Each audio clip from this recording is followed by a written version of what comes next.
So hello everyone again. Welcome to Road to 2000 ELO. I am your host.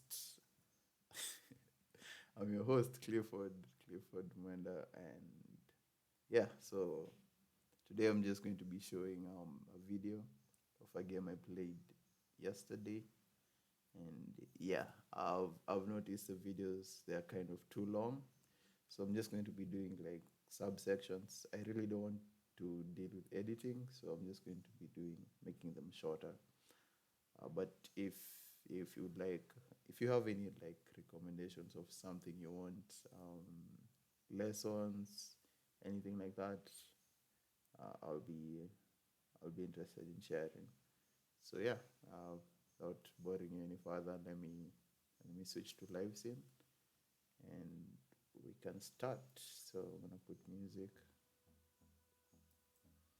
Dun, dun, dun, dun. F11. Okay, so this is Blitz time control. Okay, and reduce the music a bit. So this is Blitz time control. I'm playing with white, and yeah, let me see what I played.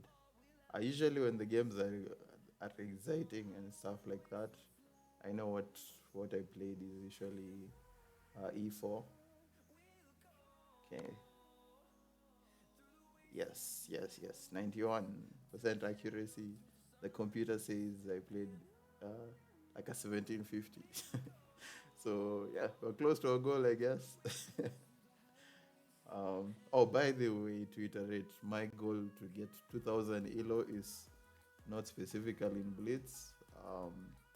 It's actually FIDE, which is more challenging. Um, yeah, so I play Blitz mostly for fun. Let me just start. So E4. So my primary opening for tournaments and stuff like that is usually D4, D4 C4. That's a Queen's Gambit. Yeah, but E4 is what most people use for. It develops the bishop quickly, so develops the queen. So yeah, and my opponent plays this, which is a Scandinavian defense. I really don't know why anyone play this. Maybe I've not gone through the theory, but I just figure it's a useless opening to try and learn. Because why would you bring your queen out so early? And then see, like I have a tempo move. His queen now has to go back or move somewhere else, and it. I'm not a beginner, so like I'm not terrified of the queen. What's it going to do by itself, really? Okay, I guess this was not the best move. So I've already analyzed this. So I'm not going to sit here and pretend like I'm some expert. I've seen A3 is the best move. Though sometimes what the computer recommends, you have to understand why before you play it. So I personally would not play A3. I play this because I like putting my bishop here so that those people are playing so quickly and they have left their queen here, they can be tactics can develop, right? For example, he develops his knight here. I can bring my knight out here, right? And now his queen is under attack, and the knight is also under attack. Wow, that's messed up. So the knight is under attack here, right? So it's a double attack, right? So he has to move his queen somewhere. I'm guessing ideally, this looks like such a bad square. In order to prevent doubling of pawns, which is always bad. But still, I don't think I would do that if he brings out his knight here. I would probably wait. Yeah, I don't like playing hope chess nowadays. So yeah. Oh my god, I've gone to the end of the game. Okay, let's go back. So I develop my bishop. I develop my knight. He develops his bishop, and then yeah, even in game I didn't like this because I basically made my bishop a pawn. It really can't do anything. Its scope is so limited, but I just wanted to castle. Um, yeah, as you can see, none of us is spending a lot of time. And then he castled opposite side. Now, this usually when people are doing this, they're looking to create like an imbalance just to see whose attack is going to get there first. These are usually very exciting games if you're the one who starts attacking. But something you should note is if you look at my pieces, apart from my bishops, which I don't know why I developed them so poorly, my pieces are ready. They're already out of the back line. He still has his bishop, which cannot be developed until he moves his pawns, and his knight, which is not developed yet, right? So I am slightly ahead. So I thought of it, and then I decided, let me start the attack. So I started with a4.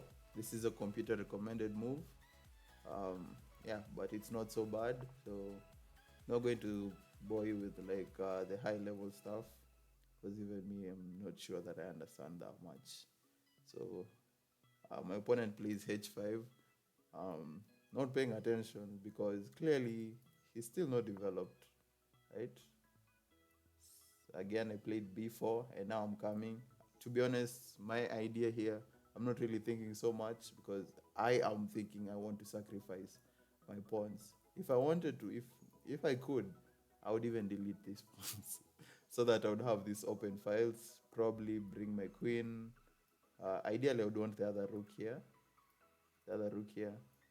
and then we'd start an attack while the king is still here. And I do not see how he will survive this attack. So he continued, and yeah, it's not that I was ignoring the attack, that I need to stop doing that. So like I'm saying, it's not that I'm ignoring his attack at this point by playing b4. It's that I saw that if he decides to push his pawn forward, I'll just I'll just stop it in its tracks. And now and now how does he continue this attack? Does he do this? I'll be here already, right? He has to develop his other pieces because currently he doesn't really have enough. Yeah, he'll probably have to develop his knight and then bring his rook to this file, and that would now look scary for me. While for me, I just have to like push one step, right? And I'm there. So yeah, I don't know what the computer move is. Bring the knight. Okay, yeah, kind of open up space for this. I actually thought about this yesterday when I was reviewing. Yeah, but then he decides to capture, which at this point made the game so much easy for me. Number one, this move attacks the queen, and it attacks the queen and it attacks his pawn, right? So I guess that's definitely a good move. And this is actually with check, so we're actually opening up his queen side. Queen side is the side the side which the queen stays. So you can see the queen is towards the left, the king is towards the right. So this is the king side, this is the queen side. Okay. So I'm attacking his queen and I'm attacking this pawn. So he has to defend one, or he should probably want to defend one. Personally, at this point, I would be so scared of that I'll probably try and look for counterplay because I wouldn't want my queen here. But I guess, let me see. Oof, what that's such a bad looking move. Days, okay. I can't even explain why. But by playing here to defend this pawn, he allowed me a tempo move. So this, his queen has to move. Otherwise, I'm exchanging a bishop for a queen. And then he plays this move, which now, if you notice now, if I'm giving my opponent a check, right? And this is because I've been solving so many puzzles. This is attacked. So you kind of are able to instinctively tell. Now, wherever this king is moving, it's going to put itself in a position where it can be forked, right? And one of the ways it can be forked is by my knight going here, which is currently defended by this pawn, right? So now that you have that like kind of picture in your head, let's go on to see what we played. We took the pawn, it's a check. He has to move here or here. I'm guessing here looks so unsafe. Of course, he can also capture, but like I've said, a knight for a queen is not a bad exchange for me. So I guess this is his best move. Oh, it's not. I guess, yeah. So even stopping my idea. So I guess this is best move. Wow. Okay. Uh, yeah. So then he played there, and now, based on my idea of wanting to come here to attack both the king, even the rook, this is called a royal fork. If it's successful, is to play my queen here, right? So the idea is now, because of this spin, the pawn cannot capture left or right. So, and at this point he played this. I guess you see he's he thinks his attack is I think is Magnus or something, because he believes his attack is getting there before mine. What Gotham calls his danger levels, right? Let me see if I can think of an analogy. Um, what analogy can I use here? Mm, mhm. Maybe a race. Uh, I can't really think of an analogy. I don't know why he's thinking his attack is faster than me, but this is just danger levels. Why are you attacking me when I'm at your door, man? Like, this should be scary. And he played that. How long did he take? He spent 10 seconds and decided, yeah, his attack is not that fast. So he missed this, which is a good tactic. And yeah, okay, I kind of set it up. So maybe he missed it. How long did I spend on that move? 10 seconds, okay. Why would he miss that? Why would he think?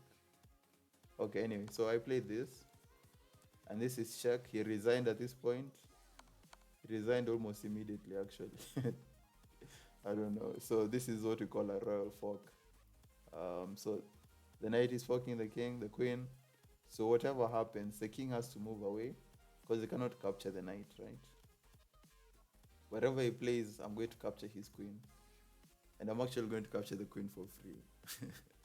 So that's why I like that's why okay that's why the knight is trickier than other pieces, because most of the time, for example, if a bishop is spinning, let's say the queen is here, the rook is here, and the bishop is spinning the queen and the rook.